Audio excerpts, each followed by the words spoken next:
Physically fit तो हो गए, लेकिन मेंटल फिटनेस के लिए आप लोग क्या कर रहे हैं? हेलो नमस्कार, मैं हूं भावना शर्मा। आप देख रहे हैं लोकमत राजस्थान का खास पॉडकास्ट हेल्दी मंडे, जिसमें हम बात करने वाले हैं मेंटल स्ट्रेस और वर्क प्रेशर के बारे में। और इसी बारे में बात करने के लिए हमारे साथ है doctor Manisha Sharma, psychologist and counsellor. Ma'am, बहुत बहुत स्वागत है आपका लोकमत राजस्थान में। Thank you. कैसे हैं आप? ऑल गुड, आप बताइए। बस बढ़िया। मैम, ये बताइए कि आपके हिसाब से जो वर्क प्रेशर होता है, मेंटल हेल्थ पर उसका सबसे ज़्यादा क्या असर पड़ता है? देखिए, सबसे पहले तो अपना ये जानना बहुत ज़रूरी है कि वर्क प्रेशर होता क्यों है। हाँ, ठीक है। एक्चुअली वर्क प्रेशर का सबसे बड़ा रीज़न ये है कि लोग भाग रहे हैं। किस चीज़ के पीछे? मनी के पीछे समझ लो, एक लाइफस्टाइल के पीछे मान लो, या आज एक कंपटीशन है, कंपैरिजन है, उसके पास ये है, मेरे पास ये नहीं है। तो उसकी वजह से लोग भाग रहे हैं और लोगों को ज़्यादा पैसा जल्दी कमाना है। और इस शॉर्ट टर्म जो फिनेंशियल गेन करना है, उसके कारण क्या हो रहा है कि लोग ज़्यादा काम कर रहे हैं।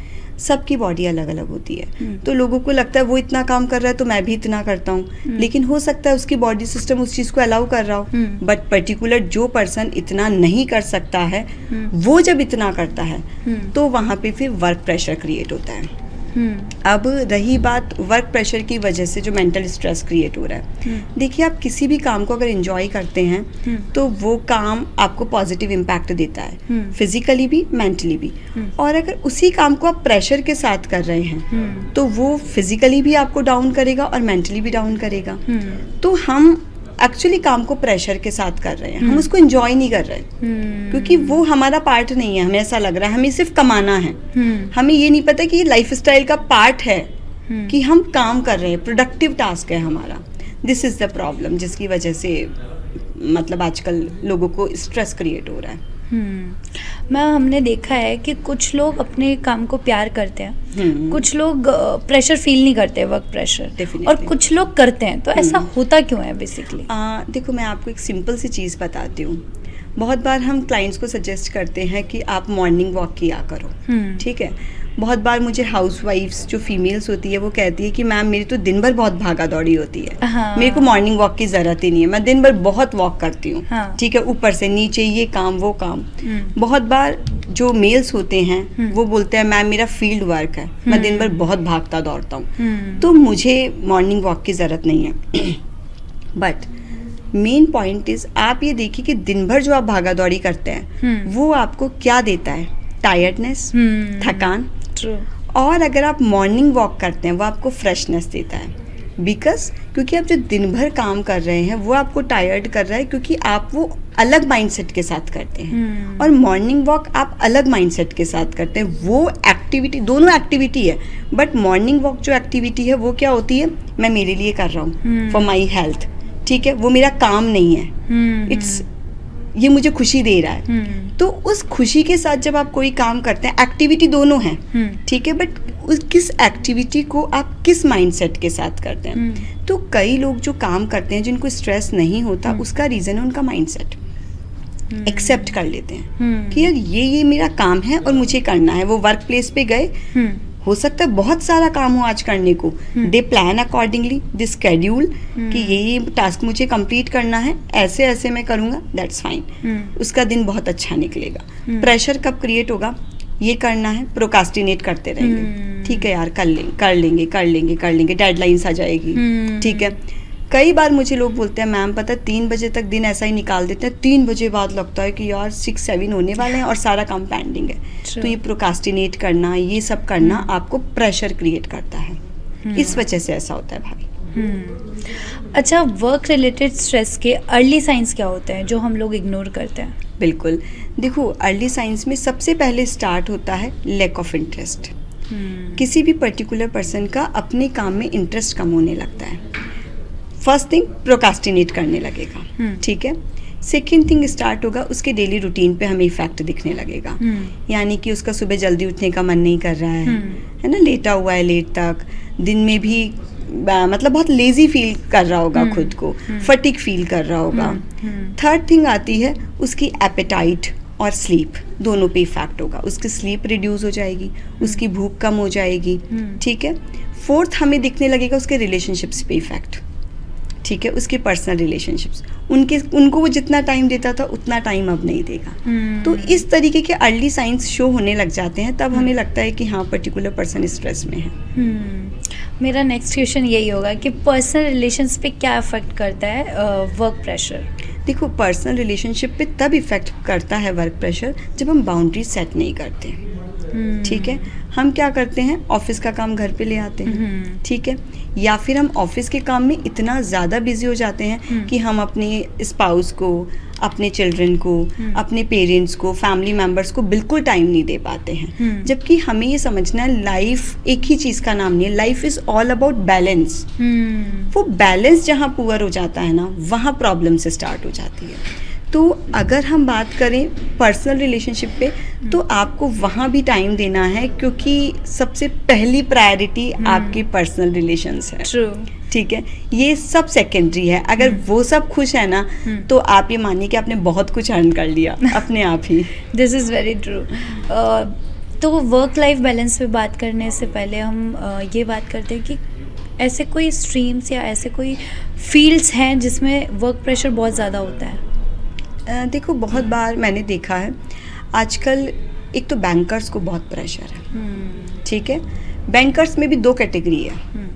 एक वो कैटेगरी जो रिस्पॉन्सिबल बैंकर्स होते हैं, सेकंड वो कैटेगरी होती है, ठीक है, जिनका एक फिक्स टाइम है, वो सुबह गए शाम को काम करके आ गए। जैसे मैनेजर या उससे अबव पोस्ट पे जो लोग हैं, जिन पे बहुत ज़्यादा वर्क प्रेशर है, तो उनको मैंने आजकल बहुत ज़्यादा स्ट्रेस में देखा है। क्योंकि मैं क्लाइंट्स का डेटा देखूं तो बैंकर्स बहुत प्रेशर में रहते हैं, जो एक स्पेसिफिक पोजीशन पे है, एक रिस्पॉन्सिबिलिटी वाली पोजीशन पे है। सेकंड नंबर पे देखिए आईटी सेक्टर में, क्योंकि देखो उनके पास स्क्रीन पे भी उनको बहुत ज़्यादा एक्सपोजर हो रहा है, जो भी उनकी फिजिकल हेल्थ को ख़राब कर रहा है, हेडेक, आईसाइट रिलेटेड इश्यूज, वो उनको टायर्ड कर देते हैं। कई बार लोग बोलते हैं कि यार आपका काम ही क्या है, बैठे ही तो रहना है, लैपटॉप ही तो चलाना है। लेकिन नहीं, ऐसा नहीं होता है। मेंटल टायर्डनेस बहुत ज़्यादा निकलती है आईटी सेक्टर में। और वैसे देखिए, हर काम अपने लेवल पे कहीं ना कहीं टफ है, ठीक है। अगर हम बात करें teachers, they are giving the 100%, वो इतना ज़्यादा अपना उन बच्चों के साथ लगा देते हैं, उन्हें भी प्रेशर होता है, ठीक है। अगर मैं बात करूँ बीइंग ए साइकोलॉजिस्ट, हम प्रेशर लेना पसंद नहीं करते क्योंकि हमने चीज़ों का लाइन किया हुआ है। वरना मेरे साथ के सभी बोलते हैं कि मैम आपका काम कितना टफ है, आप पूरे दिन नेगेटिव सुनते रहते हो। तो मतलब सब लोग सभी जगह सफ़र कर रहे हैं, स्ट्रगल कर रहे हैं अपनी लाइफ में। बस एक चीज़ मैं सबको यही कहूँगी, जो भी आपका काम है, एंजॉय दैट वर्क। अगर आप एंजॉय करेंगे, आपको प्रेशर फील नहीं होगा, उससे काम भी इजी हो जाता है। काम बहुत इजी हो जाता है, काम बहुत, क्योंकि आप उसको एंजॉय कर रहे हो ना। तो अगर कोई कॉम्प्लिकेशन भी आई है आपके काम में, तो आप उसको इजीली उस प्रॉब्लम से बाहर निकल जाओगे। और अदरवाइज आप क्या करोगे, वहाँ पे फिर एस्केप करेंगे। अगर कोई प्रॉब्लम आ गई, अब नहीं होगा, क्विट कर देंगे, एस्केप करेंगे, तो ये प्रॉब्लम होती है। तो वर्क लाइफ बैलेंस के लिए आप क्या कहना चाहेंगे? वर्क लाइफ बैलेंस आजकल लोग नहीं कर पा रहे हैं, तो वो करने के लिए ऐसी कोई टेक्निक्स या ऐसे कोई टिप्स जो आप ऑडियंस को देना चाहें? देखो, वर्क लाइफ बैलेंस के लिए सबसे पहली चीज़ है आपका हेल्दी डेली रूटीन। अगर आपने एक रूटीन सेट किया हुआ है ना, तो आपका वर्क प्रेशर आप पे कभी हावी होगा ही नहीं। क्यों? क्योंकि आपने अपने टाइम को भी एक फिक्स किया हुआ है, वर्क टाइम को भी फिक्स किया हुआ है कि ये मेरे वर्किंग आवर्स हैं, इनमें मुझे काम करना है। तो जब आप उस स्पेसिफिक टाइम लिमिट में अपने टास्क को कंप्लीट करना होगा ना आपको, क्योंकि आपको पता है कि मेरा ये रूटीन है, तो वो आपके वर्क लाइफ प्रेशर को काफ़ी रिड्यूस कर देता है। सेकेंड नंबर पे मैं कहना चाहूँगी hobbies, develop the hobbies, plus new skills learn करो। आपके पास जब भी खाली टाइम है, आप कुछ भी नया सीखें, क्योंकि वो आप अपने लिए करते हैं ये सारे टास्क। तो आप कुछ नया सीखें, अपनी हॉबीज़ को थोड़ा टाइम दें। Third thing is set some boundaries, ठीक है। आपको कितना काम आप एक दिन में कर सकते हैं, अपनी लिमिट फिक्स करें। कौन सा काम मुझे किस पर्टिकुलर प्लेस पे करना है, कहाँ पे नहीं करना है, ये फिक्स करें। जब आप ये फिक्स कर लेंगे, तो भी आप थोड़े से ईजी हो जाएंगे।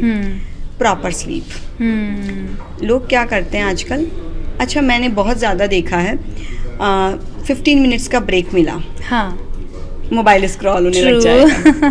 आपको ब्रेक मिला है, हाँ. आप हेड डाउन करें, हाँ. आप ब्रीदिंग एक्सरसाइज कर लें। आप सो नहीं सकते बट आप रिलैक्स कर सकते हैं। लोगों को लगता है mobile is my me time, नहीं, ये मोबाइल टाइम है, ये मी टाइम नहीं है। तो जितना ज़्यादा हो सकता है, अगर आपको टाइम मिल रहा है ब्रेक के लिए, तो यू टेक सम ब्रेक ही लें, उसको मोबाइल टाइम नहीं बनाएं। तो आप रिलैक्सेशन टेक्निक्स यूज़ करें, ब्रीदिंग एक्सरसाइजेस डेली बेसिस पे करें, ठीक है। अगर हम इन चीज़ों का ध्यान रखेंगे तो थोड़ा सा इजी हो जाएगा हमारे लिए वर्क प्रेशर को हैंडल करना। आपने जो ये बात कही ना मोबाइल्स वाली, आजकल मोबाइल्स टेक्नोलॉजी ने हमारा काम इजी कर दिया है, यस, ऐसा हमें लगता है। लेकिन उसके बाद में मेंटल प्रेशर भी बढ़ गया है। अब लोग सुसाइड भी ज़्यादा करने लगे हैं पहले से ज़्यादा, तो वो क्यों, और उसके ऊपर आपका क्या कहना है? देखो, लोग सुसाइड ज़्यादा कर रहे हैं, इसका एक रीज़न ये है, वही बात कि एक्सपेक्टेशंस बहुत हाई सेट कर ली, गोल्स अपने हाई सेट कर लिए। अब आप उसको अचीव नहीं करेंगे तो आप डीमोटिवेट होंगे, तो आप जितना कर रहे हैं आप उतना भी नहीं कर पाएंगे। तो फिर ले दे के ऑप्शन क्या होता है कि क्विट कर देते हैं। इस लाइफ को, वो लाइफ आपको वर्थ लिविंग लगने लगती है, तो आप सुसाइड की तरफ जाते हैं। वही बात है ना कि कंपैरिजंस, कंपटीशन, भाग रहे हैं, तो ये सारी चीज़ें सुसाइड रेट को हाई कर रही हैं। अच्छा, कोविड के बाद इसका क्या असर आया है सुसाइड रेट पे? सुसाइड रेट पे ये रेज हुई है कोविड के बाद। अगर हम डेटास चेक करते हैं तो सुसाइड रेट्स ज़्यादा हुई हैं, और इसका रीज़न ये है कि देखिए, कोविड में लोगों को एक फाइनेंशियल स्ट्रेन लोगों ने देखा, ठीक है। लोगों के बहुत बड़े बड़े बिजनेस जो थे लॉस में गए, बहुत ज़्यादा लॉस में गए। तो लोगों को समवेयर लाइफ की वैल्यू भी पता चली कि लाइफ कितनी इम्पॉर्टेंट है, हेल्थ कितनी इम्पॉर्टेंट है। बट कुछ लोग उस फिनेंशियल बर्डन को सहन नहीं कर पाए। उसको वापस से रिजॉल्व करने के लिए उन्होंने क्या किया, ज़्यादा काम करना शुरू किया, आउटकम इतना नहीं मिला, जिसकी वजह से लोगों में सुसाइड रेट थोड़ा सा हाई हो गया आफ्टर कोविड। अच्छा, आपके पास ऐसे केसेस आते हैं वर्क प्रेशर? और very common work life balance पे हम बहुत सारे सेमिनार्स भी लेते हैं, और बहुत सारे हम वर्कशीट्स रेडी करते हैं फॉर आवर क्लाइंट्स, जिसकी वजह से वो दोनों को बैलेंस कर पाए। देखो, मैं सबको एक ही चीज़ कहती हूँ, मेंटल हेल्थ पूरी तरीके से बैलेंस का नाम है, ठीक है। काम नहीं करना ये भी ऑप्शन नहीं है, काम बहुत करना ये भी ऑप्शन नहीं है, ट्रू, ठीक है। तो हमें एक्सट्रीम और लीस्ट दोनों पे ना जाके लाइफ में हमेशा बैलेंस को देखना चाहिए। तो ये प्रॉब्लम आजकल बहुत कॉमन है। यंग बच्चे बहुत ज़्यादा मेरे पास आते हैं इस प्रॉब्लम को लेके कि मैम टाइम ही नहीं मिलता है फैमिली के लिए। और इसका एक और रीज़न है, हम एक्सेप्ट भी नहीं करते हैं, डिनायल में रहते हैं। हाँ, डिनायल में रहते हैं। जैसे फॉर एग्जाम्पल, अगर फ्यू डेज मेरे पे वर्क प्रेशर है, एक्सेप्ट दैट। जैसे मार्च में लोगों पे बहुत प्रेशर होता है, क्लोजिंग टाइम होता है, दे आर लाइक कि मैम मार्च में बिल्कुल टाइम नहीं, ठीक है यार, अगर एक महीना आपको थोड़ा ज़्यादा काम करना पड़े, एक्सेप्ट इट। तो अगर एक्सेप्टेंस आ जाता है ना, तो थोड़ा सा ईजी हो जाता है आपके लिए। ट्रू। अच्छा, ये जो आंकड़े हैं, ये जो स्टैटिस्टिक्स हैं, ये इंडिया में ज़्यादा है या आउट ऑफ इंडिया ज़्यादा है? देखो, आउट ऑफ इंडिया में ना वर्क प्रेशर इतना ज़्यादा नहीं है, क्योंकि वहाँ पे जो सिस्टम है वो काफ़ी फ्रेंडली होता है, एम्प्लॉय फ्रेंडली होता है, ठीक है। अगर हम रिसर्च की देखें तो जैसे MNCs होती है, कंपैरेटिवली वो ज़्यादा एम्प्लॉय फ्रेंडली होती है। तो हमारे इंडिया में रेशियो थोड़ा ज़्यादा है। अच्छा। अगर कंपैरिजन की बात करें तो, क्योंकि हम लोग एम्प्लॉय फ्रेंडली नहीं होते हैं। हम लोगों, वी पीपल आर थोड़ा सा कि अपने बारे में ज़्यादा सोचते हैं, ठीक है। हम नहीं सोचते हमारे एम्प्लॉयज़ क्या कर रहे हैं, उनको क्या चाहिए, उनको क्या फैसिलिटीज़ चाहिए, जिसकी वजह से जॉब डिससेटिस्फेक्शन भी इंडिया में ज़्यादा होता है। इसीलिए तो लोग इंडिया से बाहर मूव करते हैं। जो लोग इंडिया से बाहर मूव करते हैं, अगर वो इंडिया आते हैं, वो सिर्फ क्यों आते हैं, क्योंकि वो अपने इंडिया को मिस करते हैं। बट अगर उनसे उनके वर्क के बारे में बात करी जाएगी ना, तो दे विल से कि वहाँ पे ज़्यादा, they are happy there. हाँ, कि काम वहाँ इजी वे में होता है। हाँ, तो ये चीज़ तो है। अच्छा, एक चीज़ और मिथ भी है, और ये आप बताइए कि ये मिथ है या सच है, कि लोग सोचते हैं कि गांव में कम स्ट्रेस होता है, कम डिप्रेशन होता है, कम केसेस आते हैं इस चीज़ के, और शहरों में, बड़े शहरों में ये चीज़ ज़्यादा है। तो ये सच है? देखो, वैसे तो समवेयर ये सच है, क्योंकि आज भी गांव का जो लाइफस्टाइल है वो कंपैरेटिवली हमसे बेटर है। ठीक है, क्यों? क्योंकि उनका आज भी वो एक कहते हैं ना दिनचर्या का जो पार्ट होता है ना कि सूर्योदय में उठना है, हाँ, उससे पहले उठना है। हाँ, ठीक है, तो वो लोग जल्दी उठते हैं, टाइम पे सोते हैं। प्लस नेचर का एक्सपोजर हमारे कंपैरिजन में बेटर है। वो लोग सनलाइट का एक्सपोजर लेते हैं। हम लोग काम कहाँ करते हैं? ऑफिस में पैक होके। ठीक है, तो कंपैरेटिवली बेटर है उनका life style because of the system. कि जो गांव का सिस्टम है और जो हमारा अर्बन सिस्टम है उसमें एक डिफरेंस है। इसकी वजह से वो कंपैरेटिवली बेटर है। अच्छा, अगर ये तो हमारी बात हो गई प्रॉब्लम्स पे, अब हम बात करते हैं सॉल्यूशंस पे। तो अगर किसी को मेंटल स्ट्रेस हो रहा है तो उसे कैसे हमें पता लगेगा कि हाँ इसे मेंटल स्ट्रेस है, और उसे क्या टिप्स देनी चाहिए हमें? ठीक है, देखो मेंटल स्ट्रेस अगर हो गया है ना तो हमने इस पे डिस्कस किया कि हमें अर्ली साइंस पता लग जाएंगे तो हम सामने वाले को सजेस्ट कर सकते हैं कि आप हमें इन दिनों ठीक भी नहीं लग रहे हो। सबसे पहले मैं एक चीज़ कहना चाहूँगी कि meet a psychologist, meet a counsellor, because information हमारे पास बहुत कुछ है। आज अगर मैं आपसे बात करूँ या किसी भी लेमैन से, जनरल पर्सन से बात करूँ कि क्या क्या होता है, तो वो सब बता देगा कि हेल्दी लाइफस्टाइल फॉलो करनी चाहिए, मोबाइल कम यूज़ करना चाहिए, ऐसा होना चाहिए, वैसा होना चाहिए।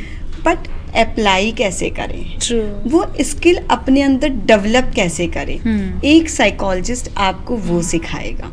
आपको भी पता है वर्क लाइफ बैलेंस बनाना है, हाँ, ठीक है, बट बन नहीं रहा।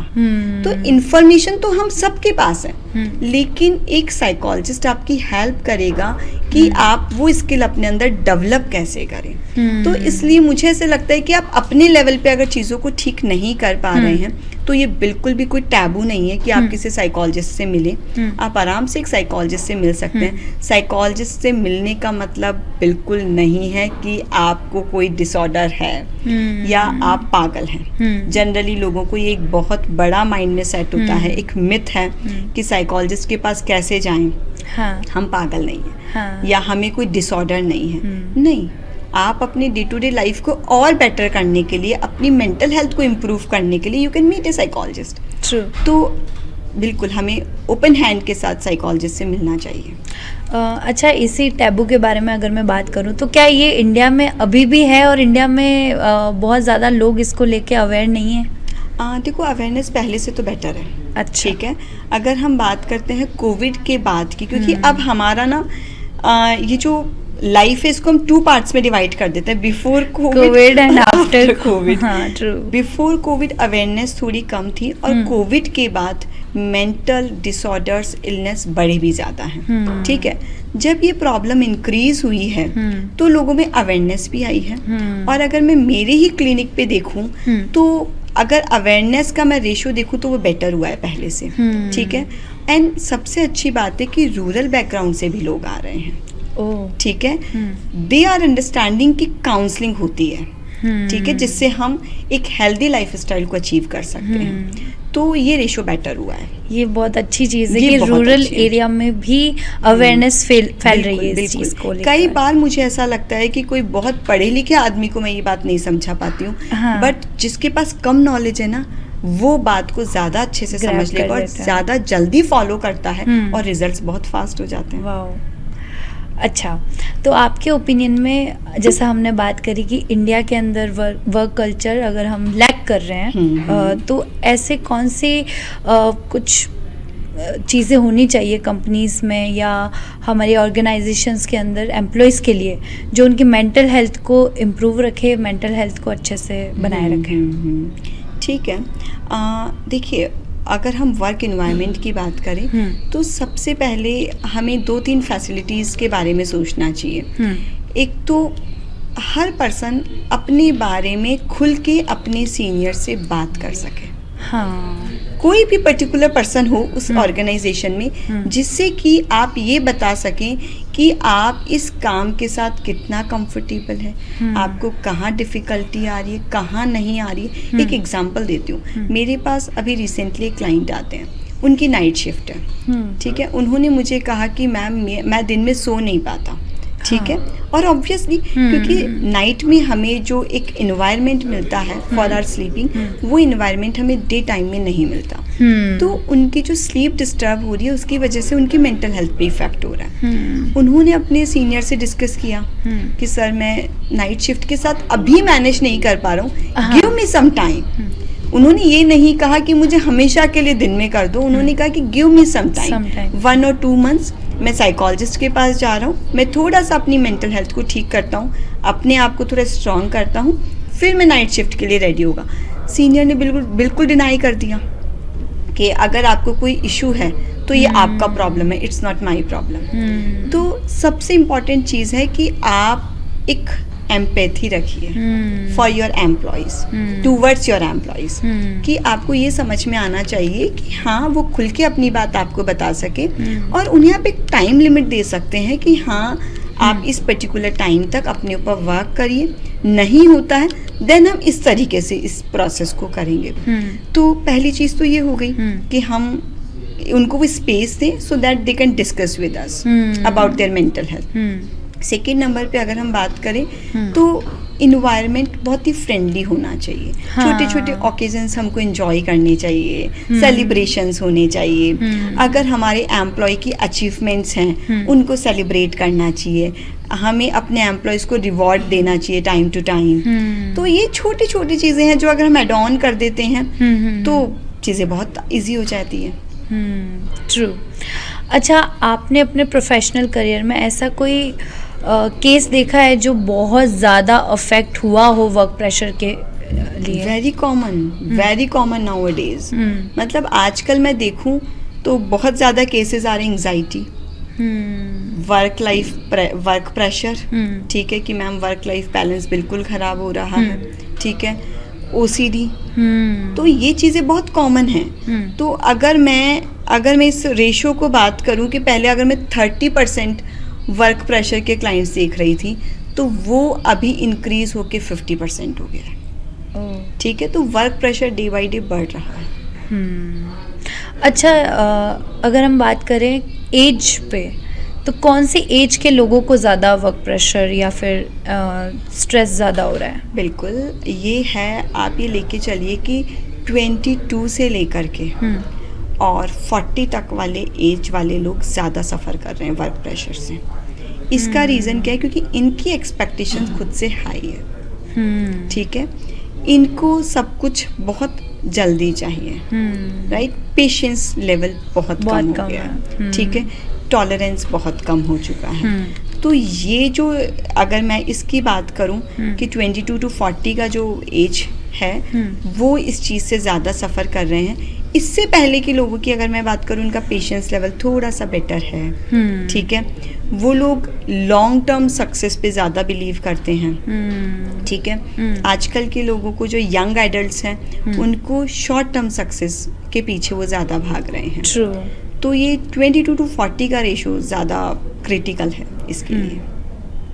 अच्छा, आपके कोई टेक्निक स्ट्रेस मैनेजमेंट के लिए जो आप अपने क्लाइंट्स को भी रेकमेंड करते हैं, वो आप हमारी ऑडियंस को प्लीज़ एक बार टिप्स दे दीजिए। देखो, स्ट्रेस मैनेजमेंट के लिए हम बहुत सारे ब्रीदिंग एक्सरसाइजेस करवाते हैं, ठीक है, और वो ब्रीदिंग एक्सरसाइजेज आपको रिलैक्स करती हैं। और अगर उसमें एक मैं क्विक आपको एक्सरसाइज बताऊं तो 4-7-8 टेक्निक होती है। ये एक बहुत अच्छी रिलैक्सेशन टेक्निक है। इसमें आपको बहुत किसी अच्छे काम प्लेस में, वैसे मैं प्रीफर ये करती हूँ आप नेचर में बैठें, ठीक है, आप मॉर्निंग में उठते हैं, आप नेचर में बैठें, नेचर में बैठ के बिल्कुल रिलैक्स होकर के अपनी आइज़ क्लोज करके उस नेचर को फील करें, अपने फेस पे एकदम रिलैक्सिंग एक्सप्रेशंस रखें, अपनी बॉडी को लूज़ कर दें। उसके बाद आपको क्या करना है, नोज़ के थ्रू इनहेल करना है, and you will count 1 2 3 4 4 7 8 4 counting में आपको इनहेल करना है, 7 में आपको होल्डिंग करनी है, जो एयर अंदर गई है उसको होल्ड करके रखें आप 7 काउंटिंग तक, और 8 में स्लोली स्लोली स्लोली ग्रेजुअली आप उसको क्या करें, एक्सेल करें through the mouth like this, ठीक है। और जब आप एक्सेल करेंगे आप 1 to 8 काउंट करेंगे, ठीक है। तो ये 4-7-8 टेक्निक बहुत इजी भी है और बहुत रिलैक्सिंग होती है। वाओ। तो आप ये टेक्निक करके स्ट्रेस को क्विक आप रिलैक्स हो सकते हैं। और इसके साइंटिफिक रीजंस हैं। इनसे एंडोर्फिन हार्मोन रिलीज होता है और एंडोर्फिन हार्मोन एक रिलैक्सेशन हार्मोन है। अच्छा, तो ये टेक्निक बहुत यूजफुल है। वाह, ये मैं पक्का ट्राई करने वाली हूँ। और मैं आप लोगों को भी यही रेकमेंड करूँगी कि मैम के बताई हुई टेक्निक्स जो है आप लोग ट्राई कीजिए और अपना स्ट्रेस रिलीफ कीजिए और अपने मेंटल हेल्थ का ध्यान रखिए। बाकी thank you so much ma'am, आपकी जो इन्फॉर्मेशन है आई होप कि वो हमारी ऑडियंस के लिए बहुत हेल्पफुल रहेगी। और आप देखते रहिए हर मंडे हेल्दी मंडे, सिर्फ लोकमत राजस्थान पे।